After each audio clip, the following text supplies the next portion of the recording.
사람이 만든 책보다 책이 만든 사람이 더 많습니다. 내비책방. 안녕하세요. 내비책방입니다. 오늘 소개해드릴 책은 또다시 김정훈 작가님의 책입니다. 또정훈이라고.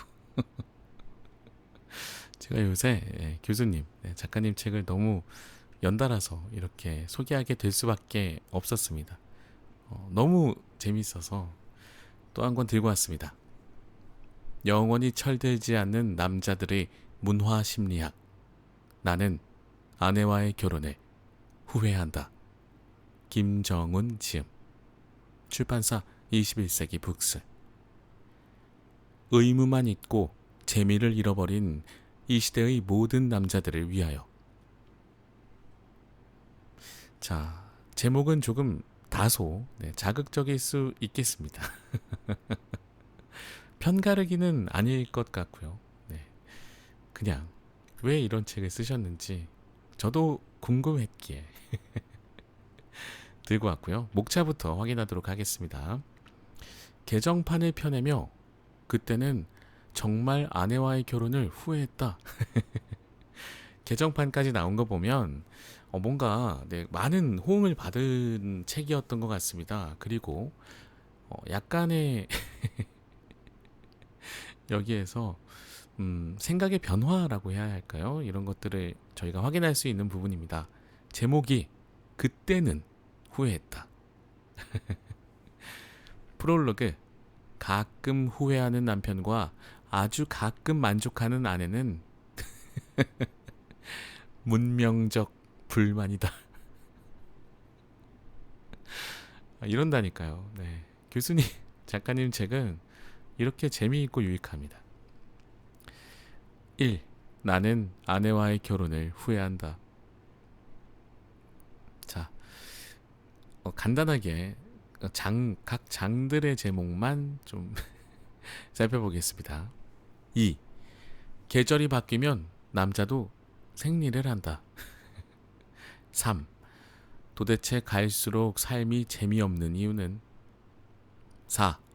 우리는 절대로 지구를 지킬 필요가 없다. 5. 도대체 무엇 때문에 사십니까? 자, 각 장 안에 소제목들의 글들이 쫙 함께 나열이 되어 있는데 정말 제목들을 너무 재미있게 만드십니다. 심각한 주제라도 절대 심각하게 접근하시는 법이 없는 것 같아요. 그래서 오히려 더 읽고 났을 때 여운이 많이 남고 다가가기에 거부감이 없는 그런 책을 쓰시지 않나 싶습니다. 예를 들어서 지금 소제목 중에 이런 제목도 있습니다. 어느 날부턴가 김혜수가 좋아지기 시작했다. 흥미가 안 생길 수가 없는 왜 김혜수 누나를 좋아하시기 시작했을까요? 흥미가 안 생길 수가 없습니다. 자, 그러면 개정판의 프롤로그를 읽어볼까요? 아니면 그냥 프롤로그, 처음 프롤로그를 읽어볼까요? 저는 개정판의 프롤로그를 소개하도록 하겠습니다. 개정판을 펴내며 그때는 정말 아내와의 결혼을 후회했다. 이 책이 처음 나온 때가 2009년이니 벌써 6년이 지났다. 그러나 이 책의 내용은 여전히 현재 진행형이다. 이 책을 통해 내가 이야기하고 싶었던 주체적인 삶, 재미와 행복이라는 궁극적 가치를 추구할 수 있는 삶은 그리 쉽게 얻어지는 것이 아니기 때문이다. 오늘날 한국의 중년 사내들에게 던져진 실존의 질문은 두 가지로 요약된다. 일단, 아주 독특하고 고통스러운 한국 사회의 과거로부터 비롯되는 문제다. 이 땅의 사내들은 서구 사회가 수백 년에 걸쳐 이루어낸 근대화를 불과 수십 년 만에 해냈다는 자부심 이면에 숨겨진 소외감에 끊임없이 시달린다. 아무리 애를 써도 남성 중심주의 혹은 남근 중심주의라는 비판으로부터 누구도 자유로울 수 없다. 그 허전함은 진보 혹은 보수라는 정치적 입장의 차이와는 아무 상관없다. 두 번째는 보다 현실적인 문제다. 생각보다 훨씬 오래 살아야 하기 때문이다. 평균 수명 50세 때에 만들어진 가치로 평균 수명 100세를 살아가야 하는 데서 오는 문제다. 대부분 50대 중반이면 직장에서 은퇴한다. 그러나 은퇴한 후에도 멀쩡한 몸과 마음으로 최소한 30년 이상을 더 살아야 한다. 성실과 근면은 철저하게 평균 수명 50세에 맞춰진 가치다. 그러나 평균 수명 100세를 살면서 그저 성실하고 근면하게 살 수만은 없는 일이다. 평균 수명 100세의 가치는 재미, 행복이다. 100세 시대를 살려면 먹고 사는 것보다 삶의 궁극적인 가치에 관심을 가져야 한다. 그러나 한 번도 그런 생각을 해본 적이 없다. 과거와 미래, 양쪽에서 다가오는 이 같은 문제들로 인해 시간이 흐를수록 한국 사내들의 실존적 질문은 더욱 구체적이고 명확해진다. 도대체 행복하냐는 거다. 지난 6년 동안 나는 아내와의 결혼을 후회한다는 30만 부 넘게 인쇄됐다. 일본어와 중국어로도 번역되었다. 많은 사내들이 내게 공감을 전해왔다. 제가 웃고는 있지만 웃프네요. 네. 네, 소위 말해서 정말 웃음이 나지만 눈물도 함께 흐르는 그런 부분이네요.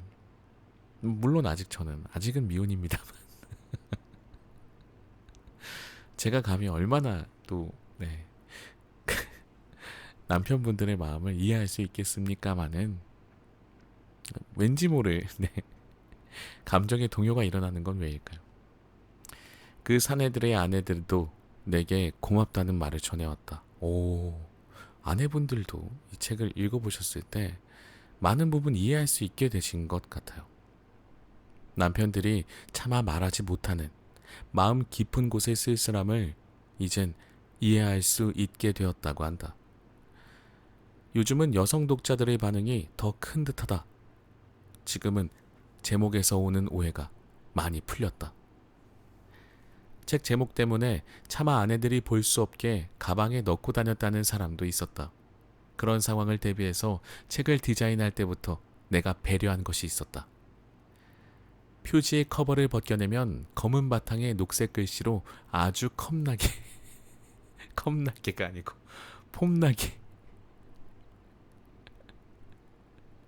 Cultural Psychology of 뒤에 단어는 저도 모르겠네요. 전문 용어라. 이렇게 영어로 써놓으셨네요. 표지의 커버를 벗겨내고 들고 다니면 누가 봐도 폼나는 학술서처럼 보이게 했다. 이런 게 작가분의 위트. 정말 대단하신 것 같습니다. 그것까지 고려하셨다니. 이러니까 이 책을 사랑하지 않을 수 없어요. 그러나 개정판에는 더 이상 그런 꼼수는 필요 없을 듯하다. 이제 누구나 아주 가끔은 아내와의 결혼 혹은 남편과의 결혼을 후회한다는 것을 솔직하게 이야기할 수 있는 세상이 되었기 때문이다. 그것만으로도 이 책의 존재 가치는 충분히 있었다고 생각한다. 이 책의 제목이 던지는 결혼에 대한 후회는 그저 상징적 질문일 뿐이다. 본질은 자신의 주체적 삶에 대한 성찰이 가능하냐는 것이다. 주체적 결정과 후회는 항상 동전의 양면처럼 맞물려 있다. 평균 수명 100세 시대에 필요한 주체적 삶에 대한 성찰은 갈수록 더욱 중요해진다. 따라서 이 책이 던지는 문제 제기도 여전히 유효하다. 지금까지 이 책을 재미있게 읽어준 독자들께 감사드린다. 새롭게 읽어줄 미래의 독자들께도 감사드린다. 솔직히 이 책보다 더 재미있는 책을 쓰기는 당분간 조금 어려울 듯하다. 그때는 정말 아내와의 결혼을 후회했었기 때문이다. 물론 아주 가끔. 요즘은 그저 곁에서 밀려나지 않았으면 하는 바람뿐이다. 아, 한 가지 더 밝혀야 할 것이 있다. 책이 충분히 팔렸음에도 불구하고 캠핑카를 사지 못했다. 아내가 인세를 모조리 압수해갔다. 그따위 발칙한 책 제목으로 번 돈은 모두 자신의 마음대로 쓰겠다는 거였다. 캠핑카를 응원해 주신 독자분들께 죄송하다. 그러나 내친 김에 이젠 아예 내 친구 귀현이와 캠핑장을 할 궁리를 아주 진지하게 하고 있다. 진짜다. 2014년 12월 일본 교토 아라시야마에서 김정운. 이 프롤로그만 봐도 얼마나 즐거운 삶을 살고 계신지 상상이 됩니다. 행복이 느껴지는 프롤로그가 아니었나 싶습니다. 자, 그러면 우리는 첫 번째 프롤로그의 제목도 굉장히 좋았는데 이것도 그냥 소개해드려 보겠습니다. 방금 전에는 개정판을 내며 새로 써주신 부분이고, 처음 책이 나왔을 때 프롤로그를 안 읽어볼 수 없겠네요. 가끔 후회하는 남편과 아주 가끔 만족하는 아내는 문명적 불만이다. 책의 제목을 나는 아내와의 결혼을 후회한다로 했다고 하자 아내가 묻는다. 당신 진짜로 나와 결혼한 걸 후회해? 나는 약간 주저하다 대답했다. 가끔? 아내는 잠시 창가로 고개를 돌렸다. 그러나 바로 몸을 내 쪽으로 향하며 이렇게 말했다.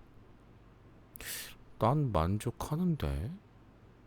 내가 어찌 반응해야 할지 몰라 쭈뼛거리는데 아내의 나지막한 한마디가 내 가슴을 깔끔하고도 깊숙하게 찌른다. 아주 가끔. 이렇게 가끔 후회하는 남편과 아주 가끔 만족하는 아내가 함께 사는 집이 우리만은 아닐 것이다. 노벨 경제학상을 받은 다니엘 카네만 교수는 일상의 즐거움을 행복의 가장 중요한 조건으로 생각했다. 자, 이 부분도 밑줄 그을게요. 행복. 여러분은 행복하신가요? 지금 당장 아니면 5분 전에 행복하셨나요? 저는 행복했습니다. 자연스럽게 행복이 아무렇지 않게 스며들게끔 계속해서 만들도록 노력하고 있거든요. 그 훈련을 했습니다. 꽤 오래전부터. 제가 누누이 말씀드립니다만 저는 500원만 있어도 행복할 수 있는 사람이거든요. 그 500원이 또 왜 500원이냐? 저는 아이스크림을 좋아하는데 뭐 산책을 하든 뭘 하든 집에 들어가는 길에 무인 아이스크림 가게에서 500원짜리 막대바 하나를 먹는 걸 좋아해요. 근데 또 그것도 요새 가격이 올라서 죄다 600원이거든요. 대부분. 근데 또 제가 500원인 곳을 찾았습니다. 그러니까 막대바를 먹는 걸 좋아하는데 500원짜리를 찾았으니 얼마나 또 행복하겠습니까? 그래서 제 행복의 액면가는 500원입니다. 500원 정도는 크게 무리가 되지 않는다고 생각하기 때문에 이렇게 하찮게까지 느껴지는 정말 사소한 행복들을 여러분들도 주변에 많이 이렇게 심어두시면 좋겠다는 생각을 재차 말씀드립니다. 그래서 사람들이 도대체 하루 중 언제 기분이 가장 좋은가를 구체적으로 조사했다. 피실험자들에게 삐삐를 채워주고, 여기서 삐삐란 메시지 송신기 같은 거죠. 메시지 내용이 아니고 메시지가 담아있는 것을 담긴 신호를 알려주는 것이죠. 메시지 왔어 라고 매시간 신호를 보내줄 때마다 자신의 기분을 숫자로 표현하도록 했다. 연구 결과에서 아주 흥미로운 사실이 발견되었다. 30, 40대 기혼 여성들의 기분 그래프에 아주 특이한 현상이 나타난 것이다. 기분이 아주 좋다가도 어느 특정한 순간 기분이 곤두박질 치는 경향이 공통적으로 관찰되었다. 그 시간이 얼추 비슷했다. 그 시간에 누구와 무엇을 했는가를 조사해보니 대부분 남편이 막 퇴근했을 때였다.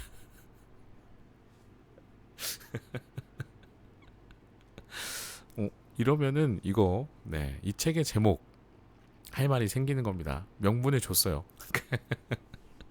내가 퇴근하고 나서 어? 기분이 안 좋아. 이거는 좀 곤란하죠. 네, 계속 읽어보겠습니다. 함께 있으면 행복해야 할 사람과 같이 있는 시간이 조금도 즐겁지 않다는 이야기다. 일부 일처제의 비극이다. 부부관계만이 아니다. 왜 우리는 이토록 행복하기 힘든 것인가? 삶은 왜 이다지도 힘겨운 것인가? 간단한 문제가 아니다. 인간 문명이 가지고 있는 본질적 한계이기 때문이다. 그래서 프로이트는 이를 문명의 불만으로 압축해 표현한다. 인간의 본능적 욕구를 억압하는 것을 기초로 생성된 문명은 그 본질에 있어 인간을 행복하게 만들어줄 수 없다는 게 프로이트의 결론이다. 자, 이 부분도 밑줄을 좀 그어볼까요? 문명사회의 한계, 문명사회의 기능에 대한 의문이라고 볼 수 있겠죠. 내가 행복하지 않은 것은 문명의 문제라는 이야기입니다. 허나 그렇다고 이런 식으로 평생 세상에 불만을 갖고 투덜거리며 살 수는 없는 일이다.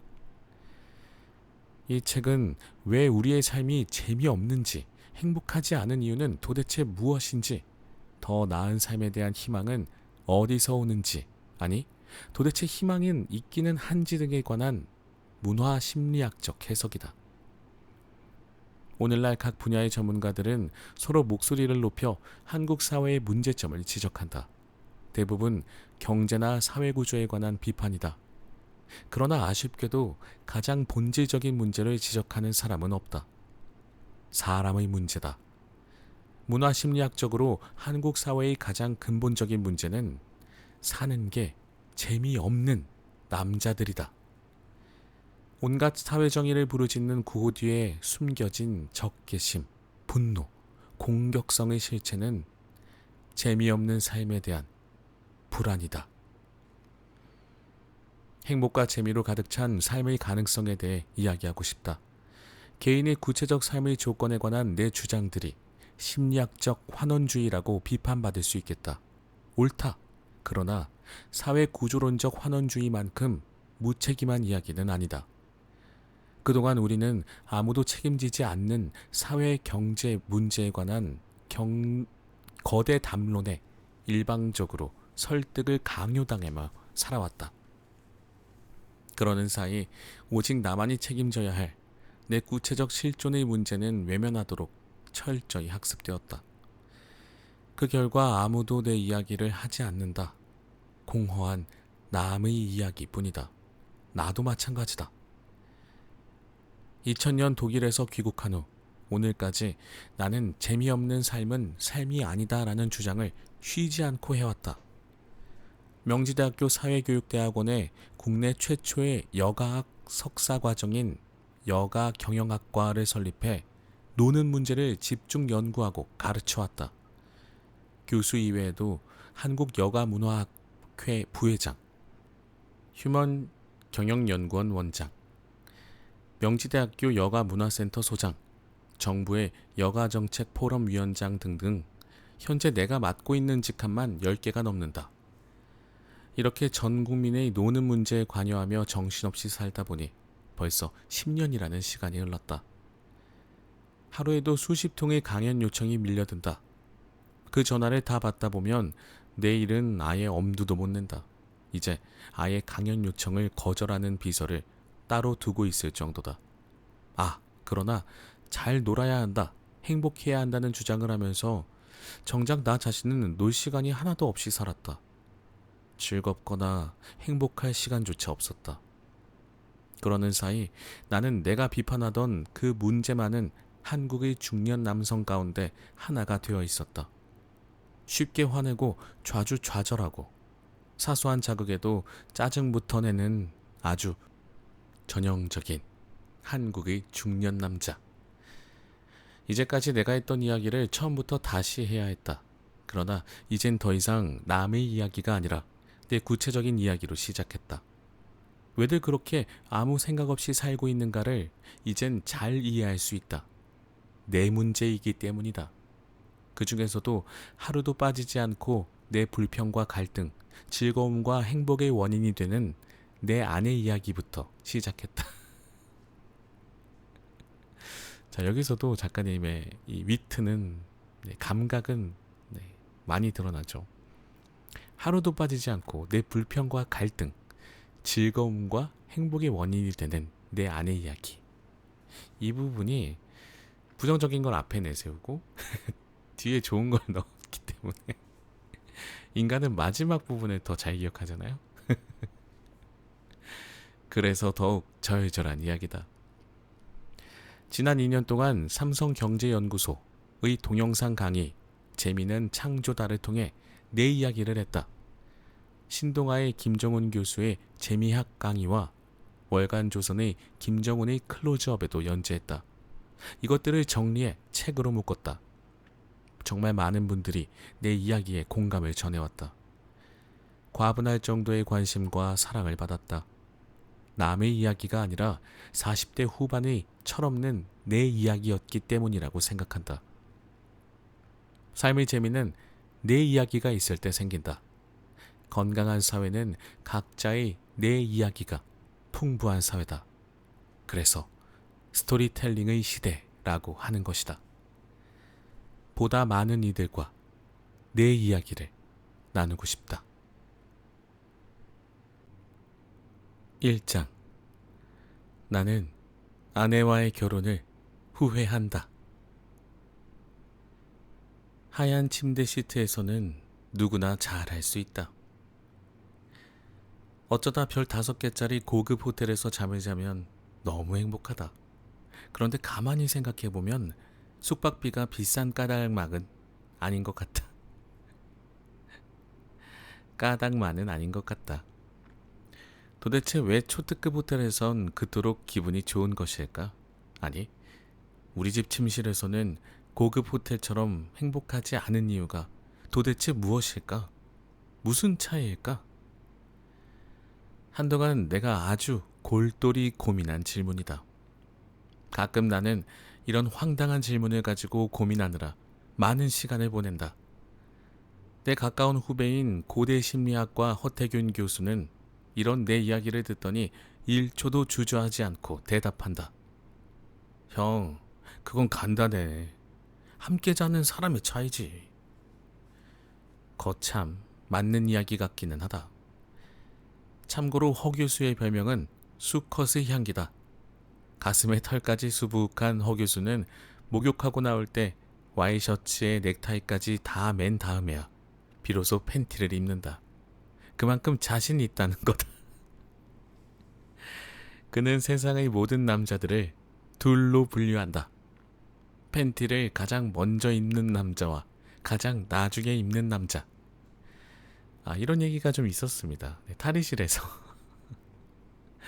뭐부터 입느냐 이런 이야기가 어디선가 들어본 기억이 나네요. 이 책에서 시작된 것일까요? 목욕탕에 갈 때마다 나를 한없이 동물적 열등감에 빠뜨리는 허 교수의 설명이 타당하기는 하다. 하지만 내 삶에 구체적인 도움은 안 된다. 한참을 고민한 끝에 우리 집 침실과 고급 호텔의 결정적인 차이 2가지를 찾아냈다. 우선 조명의 차이다. 호텔 방의 조명은 모두 부분 조명이다. 벽에 각이 있는 구석마다 백열등의 스탠드를 켜도록 되어 있다. 백열등의 그림자가 천장까지 길게 늘어져 있다. 반면 우리 집 침실의 조명은 형광등이다. 오래가고 밝다는 이유로 선택한 것이다. 그러나 형광등은 본래 작업장에서나 쓰는 불빛이다. 사람을 예민하게 하는 각성 기능을 가졌기 때문이다. 이건 몰랐네요. 참고로 저는 형광등을 거의 켜지 않습니다. 집에 살면서 밤에 형광등 켜는 건 정말 드문 일이에요. 대부분 간접등을 많이 사용하기 때문에 지금도 간접등을 켜두고 방송을 하고 있습니다. 겨울이 긴 북구의 집들에선 형광등 불빛을 찾아보기 힘들다. 오후 3시면 컴컴해지는 기나긴 겨울밤을 보내야 하는 이들에게 조명은 삶의 질과 직접적인 상관관계를 갖고 있다. 형광등에 비해 아늑한 느낌을 주는 백열등의 조명 기술은 꽤 오래된 문화다. 이를 초를 켜던 과거 오래 관습의 연장이다. 기나긴 겨울밤, 흔들리는 촛불 그림자에 비친 상대방의 얼굴을 바라보며 이야기를 나누던 문화는 지금도 이들의 일상에 빠질 수 없는 부분이다. 저녁 식탁에 초를 켜는 행위는 함께 식사하는 이에 대한 최상의 예의이자 접대다. 나는 지금도 다양한 종류의 초를 켜고 진한 커피, 포도주를 마시며 보냈던 독일 유학의 시절이 그 궁상스러운 겨울밤들이 너무 그립다. 조명은 정서다. 형광등 아래에서 느끼는 정서와 백열등 아래에서 느끼는 정서는 근본적으로 다르다.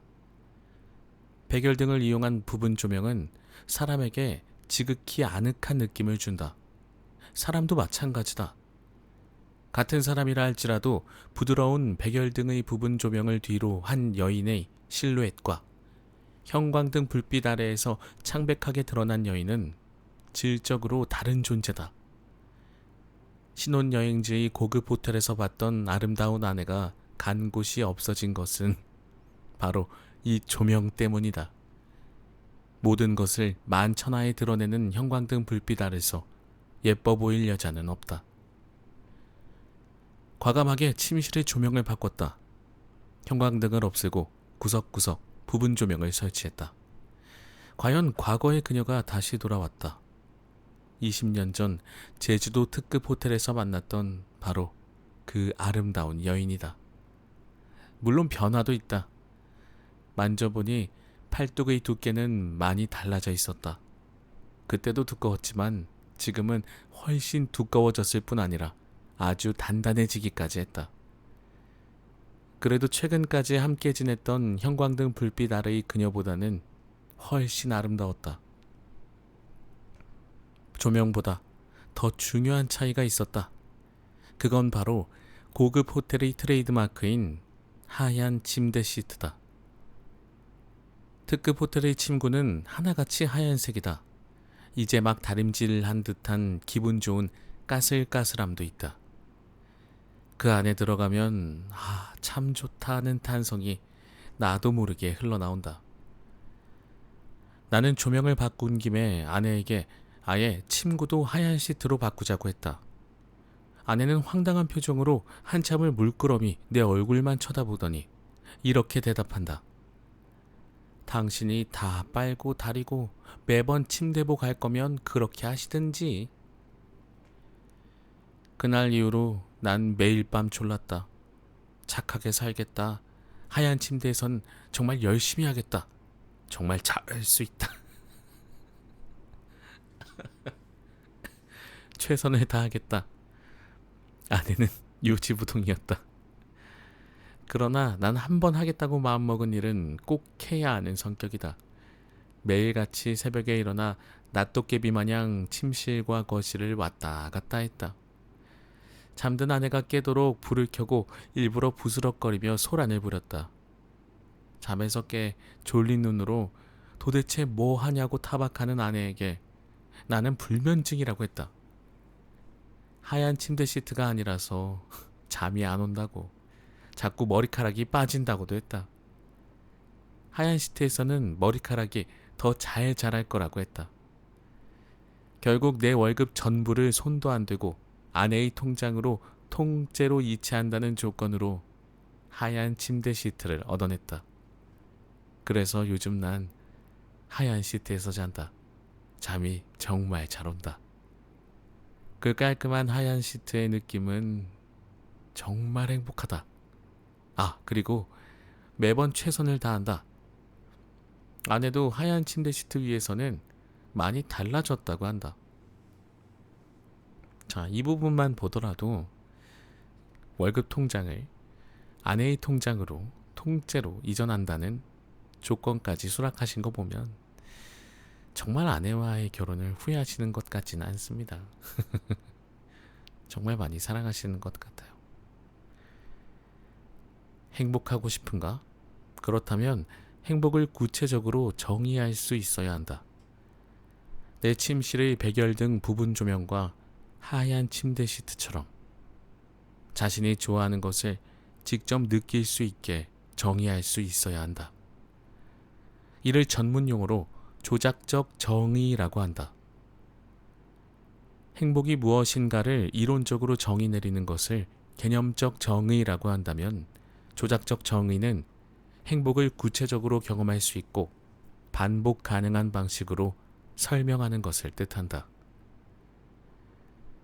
노벨 경제학상을 받은 프린스턴 대학의 다니엘 카네만 교수는 행복을 아주 심플하게 정의한다. 행복이란 하루 중 기분 좋은 시간이 얼마나 되는가에 의해 결정된다는 것이다.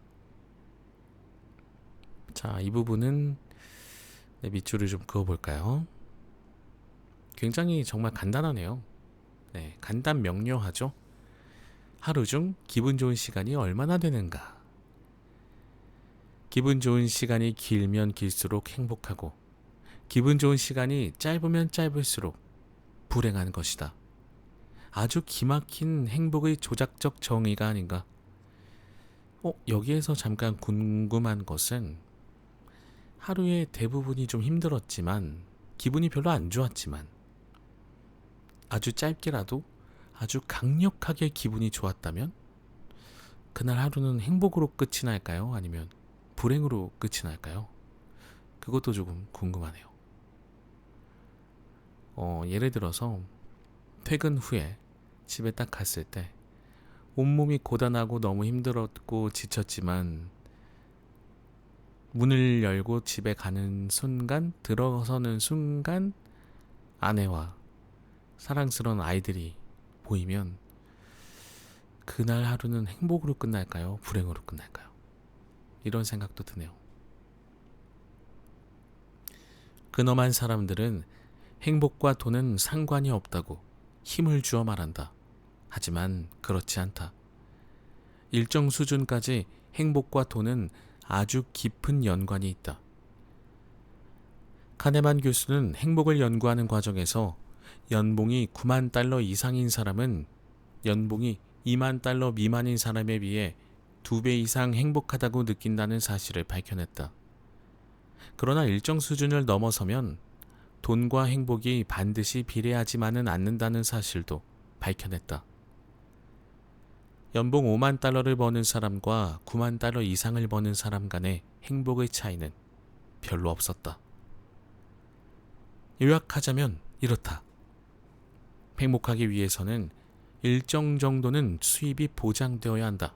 그러나 일단 그 한도를 넘어서면 돈과 행복은 별 상관이 없다. 자, 이 부분은 밑줄을 좀 그을까요? 돈이 전부는 아닐 수도 있다라는 말이 여기에서 나온 거네요. 어느 정도를 넘어가면 둘의 관계가 그렇게 상관이 있지 않다고 합니다. 물론 돈 이외에도 행복을 결정하는 외부적 요인들이 다양하다. 결혼, 직장, 종교, 건강, 사회의 민주화 정도 등이 행복과 연관이 있다고 심리학 연구들은 밝히고 있다. 그러나 이런 외부적 요인들은 행복을 결정하는 요인들 중 단 10%에 불과하다. 캘리포니아 주립대학의 소니아 류보머스키의 주장이다. 행복을 결정하는 요인의 50%는 흥미롭게도 유전적인 성격이라는 것이다. 특히 유전적으로 외향적이고 정서적으로 안정적인 성격을 가진 사람이 행복하다고 한다. 행복의 60%를 결정하는 내적, 외적 조건들을 정리해보면 이렇다. 우선 외향적인 성격이어야 하고 정서적으로 안정되어 있어야 한다. 아울러 일정하고 안정적인 수입이 있는 직장을 가지고 있어야 하고, 결혼을 해야 하고, 종교를 가져야 한다. 또한 건강하고 민주적인 국가에서 살아야 한다. 와, 이 부분은 정말 놀랍네요. 건강하고 민주적인 국가에서 살아야 한다. 우리나라는 저는 정말 좋은 민주국가라고 생각하거든요. 솔직히 말씀드리면 저는 그 여느 어떤 국가들과 비교해도 우리나라는 정말 특별하고 좋은 나라라고 생각해요. 행복이라고, 행운이라고 생각합니다. 그러나 이 모두가 갖춰진다고 반드시 행복해지는 것은 아니다. 사는 게 재미있어야 한다. 사는 게 즐겁고 유쾌해야 한다는 이야기다. 이 재미있고 즐겁게 사는 능력이 행복을 결정하는 나머지 40%가 된다. 저는 이 재미있고 즐겁게 사는 능력이 개인적으로는 유머 감각인 것 같습니다. 유쾌한 사람이 재미있고 즐겁게 사는 능력이 있는 사람이라고 생각해요. 네, 그래서 주변에서 나를 즐겁게 해주고 웃을 수 있게 해주는 사람이 있다면 저는 정말 귀한 사람이라고 그 사람을 칭하거든요. 저도 누군가를 만났을 때 너는 정말 나한테 귀한 사람이야 라는 얘기를 합니다. 남자들끼리는 참 잘 안 해요. 원래 낯부끄럽기도 하고 낯간지럽기도 하고, 하지만 저는 합니다. 네. 그 외적인 사람들을, 그리고 저는 대신 안 만나는 편이고, 그렇게 저한테 귀한 사람들만 만나려고 합니다. 사는 게 재미있고 유쾌하면 사람들의 기본적인 태도에도 변화가 생긴다. 일단 다른 사람들을 돕는 일에 망설임이 없다. 심리학자들은 이 둘 간의 관계를 이렇게 증명했다. 오, 그러네요. 네, 재미있고 유쾌한 사람들에 대한 얘기가 바로 나오죠. 네, 이 사람들이 즐겁게 사는 능력이 있는 사람들이거든요. 이런 사람들이랑 함께 있으면 나도 즐거워지니까 정말 귀하게 여겨야 합니다. 실험실에서 아주 기분 좋은 영화를 보여주거나 재미있는 게임을 하게 한다. 그리고 이 피험자들이 실험실을 나설 때 실험 도우미가 우연히 책을 떨어뜨린다. 그러면 기분 좋고 재미있는 시간을 보낸 피험자들은 바로 책을 주워준다. 반면 지루한 시간을 보내고 나온 피험자들은 선뜻 나서서 돕지 않았다. 이렇게 보면 결혼식장 입구나 놀이공원 입구에 자리 잡은 거지들은 대단한 심리학자들이다. 기분 좋은 사람이 더 쉽게 이타적인 행동을 한다는 원리를 이미 간파하고 있다는 것이다. 와, 이게 되게 재밌네요. 사는 게 재미있고 유쾌한 사람은 창조적이며 타인들과 보다 협조적으로 행동한다. 실험실에서 기분 좋은 코미디를 보여준 다음 퍼즐 게임을 하면 훨씬 더 좋은 결과가 나온다. 뿐만 아니라 참가자들 사이의 협력도 더 매끄럽게 이루어진다. 서로 다른 의견을 보다 더 세련되게 조율한다는 이야기다. 유쾌한 기분은 의사결정에도 긍정적인 영향을 미친다. 기분 좋은 의대생들은 환자의 차트를 보다 빨리 분석하고 보다 정확한 결정을 내린다. 뿐만 아니다.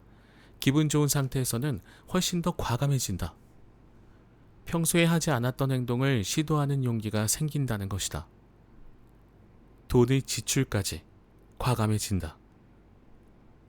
그래서 백화점은 즐거운 느낌을 주려고 애쓰는 것이다. 디스플레이나 조명으로 유쾌한 느낌을 극대화한다. 들려주는 음악, 풍기는 향기까지도 백화점의 매출에 중요한 영향을 미치는 깔달기다. 와, 이것도 정말 재밌습니다. 그러니까 어떤 그 팀 프로젝트 같은 걸 할 때 있잖아요. 그때 그 팀의 분위기가 즐겁고 유쾌하면 결과가 무조건 좋을 수밖에 없다라는 것이죠. 어디선가 이런 걸 본 적이 있는 것 같은데, 이것도 김정은 교수님 책이었을까요?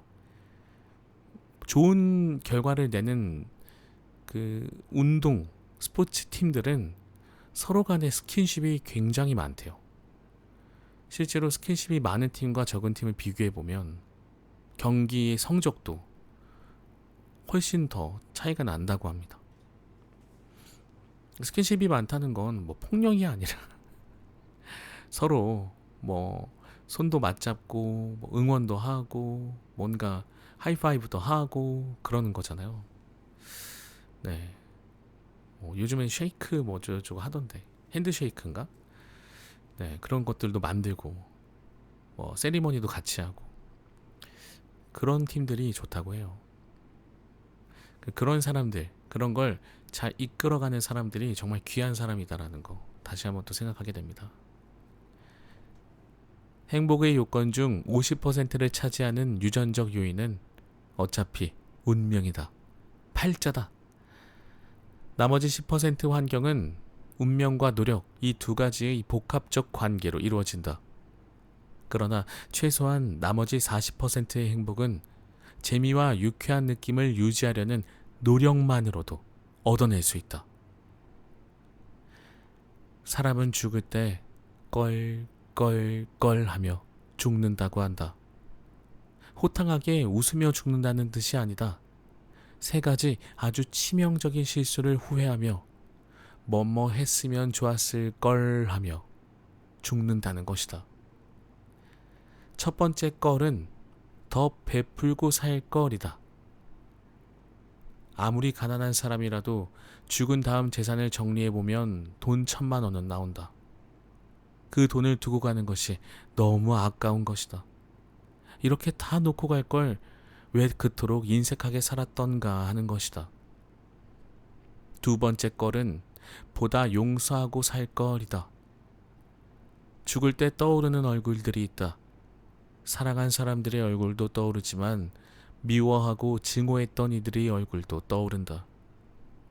아, 이렇게 끝날 것을 왜 그렇게 미워했던가. 이제 마지막인데 다신 볼 수 없는데 하는 것이다. 그러나 이미 때는 늦었다. 화해할 시간도 이젠 없는 것이다. 마지막 걸이 가장 중요하다. 아, 더 재미있게 살 걸 이란다. 어차피 이렇게 죽을 걸 왜 그토록 재미없게 그저 먹고 살기에 급급하며 살았던가 한다는 것이다. 죽을 때가 되니 비로소 내가 이미 가진 것들을 제대로 보게 된 것이다. 그러면서 드는 생각이다. 왜 그토록 내가 이미 소유한 것에 감사하지 못하고 그 행복을 느낄 여유도 갖지 못하고 이렇게 재미없이 살다 가야 하는가. 삶이 재미있으면 저절로 베풀게 된다. 삶이 재미있으면 자신도 모르게 관대해진다. 억지로 노력할 필요가 없다는 이야기다. 더 중요한 것은 재미있으려 노력하면 얼마든지 재미있게 살 수 있다는 사실이다. 그리고 재미는 자신이 유쾌해지는 상황과 느낌을 구체적으로 정의하는 것에서 시작한다. 하얀 시트에서는 누구나 행복해진다. 고급 호텔의 경영자들은 그 기분 좋은 느낌을 조작적 정의를 통해 구체화했기에 그 비싼 돈을 받는 것이다. 내가 좋아하는 것을 분명히 해야 한다. 죽을 때까지 자기가 좋아하는 것이 무엇인지 모르고 죽는 사람이 태반이다. 막연하게 좋은 것은 정말 좋은 것이 아니다. 좋은 것은 항상 구체적이어야 한다. 그래서 하얀 시트 위에서는 누구나 잘한다. 정말이다. 자, 이렇게 김정훈 교수님의 책 나는 아내와의 결혼을 후회한다를 소개해드렸습니다. 저도 참 기분이 좋아지는 문장들이 많았습니다. 그리고 저도 참 쓸데없는 것에 남들이 봤을 때 참 너 할 일 없다라고 할 정도의 어떤 의문을 가지고 그것에 질문을 던지면서 시간을 보내고는 하는데 저는 이걸 하는 게 즐겁고 재밌거든요. 그러면서 생각보다 그 생각의 깊이나 넓이가 커지는 걸 저는 느껴요. 혼자서 느낍니다. 자, 이렇게 오늘 책도 소개를 해드렸고요. 잠깐 짧은 글도 있어서 곁들여서 소개를 해드려 보겠습니다. 내 인생은 둘로 나뉜다. 파마하기 전과 파마한 후. 김정훈 교수님 생각하면 파마한 후의 모습을 더 많이들 떠올리실 것 같긴 합니다. 그러니까 베토벤을 연상시키는. 저는 이 머리를 그 모양을 참 좋아하는데 소개해 보겠습니다. 사실 40 중반이 되도록 내 외모가 사람들에게 그다지 감동을 주지 못한다는 사실을 깨닫지 못했다. 그러나 파마하기 전과 파마한 후의 사진을 비교해 보면 파마하기 전 내 아저씨 외모에 좌절하게 된다. 사실 파마를 하게 된 까닭은 아주 단순했다. 머리가 자꾸 빠져 가운데가 훤히 보여서였다. 조금 가려볼까 해서 시작한 파마가 걷잡을 수 없는 일이 되었다. 그러나 파마를 하러 가면 그 비닐우 모자를 쓰고 한없이 조는 것은 탈모 덕에 새롭게 발견한 꽤나 즐거운 일이다. 아무튼 나이 들수록 참 가지가지 한다. 자, 이런 거 참 좋지 않아요? 이게 정말 사소한 행복 아닐까요? 파마를 하러 가는 것, 또 오래 걸리잖아요. 그 오랜 시간 동안 그 불편한 의자에 앉아서 마냥 안락하지만은 않으니까 고정된 자세로 시간을 보내면서 그 따뜻한 온기, 그 열기 때문에 꾸벅꾸벅 조는 게 또 꽤나 즐겁다고 하십니다. 행복을 발견하는 능력. 이 능력이야말로 정말 이 사람의 삶의 질이 얼마나 차이가 나는 것인지 다시 한번 또 깨닫게 되는 그런 글이었습니다. 자, 저는 다음 주에도 재미있고 유익한 책으로 인사드리도록 하겠습니다. 김정은 교수님 책 너무 반갑고 너무 즐거웠습니다. 저는 다음 시간에 다시 찾아오겠습니다. 지금까지 들어주신 모든 분들 항상 감사드리고 여러분들의 삶에 즐거움이 가득하게 그리고 그 즐거움을 잘 찾으실 수 있길 바라면서 방송 마치겠습니다. 감사합니다.